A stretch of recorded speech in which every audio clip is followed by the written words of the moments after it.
தற்போதைய அண்மை செய்தி. நாமக்கல் மாவட்டம் ராசிபுரத்தில் தமிழக வெற்றி கழகத்தினர் கொண்டாட்டத்தால் போக்குவரத்து அங்கு பாதிக்கப்பட்டுள்ளது. அது தொடர்பான காட்சிகளை பார்த்து வருகிறோம். கூடுதல் விவரங்களை செய்தியாளர் பிரதாப் வழங்க கேட்கலாம். வணக்கம் பிரதாப், கூடுதல் விவரங்கள்.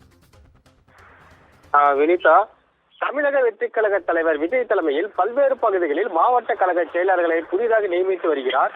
அந்த வகையில் நாமக்கல் கிழக்கு மாவட்ட செயலாளராக செந்தில்நாதன் நியமிக்கப்பட்டுள்ள நிலையில் மாவட்ட செயலாளருக்கும் வரவேற்கும் விதமாக ராசிபுரம் பழைய பேருந்து நிலையத்தில் ஏற்பாடு செய்யப்பட்டிருந்தது. புதிதாக பொறுப்பேற்ற மாவட்ட செயலாளருக்கும் 100க்கும் மேற்பட்ட கட்சி நிர்வாகிகள் கலந்து கொண்டு புதிய பேருந்து நிலையத்தில் உள்ள எம்ஜிஆர் சிலை, பழைய பேருந்து நிலையத்தில் உள்ள சோமசுந்தரம் மற்றும் அம்பேத்கர் சிலை உள்ளிட்ட பல்வேறு சிலைகளுக்கு மாவட்ட செயலாளர் மற்றும் ரசிகர்கள் மாலை அணிவித்து மரியாதை செலுத்தினர்.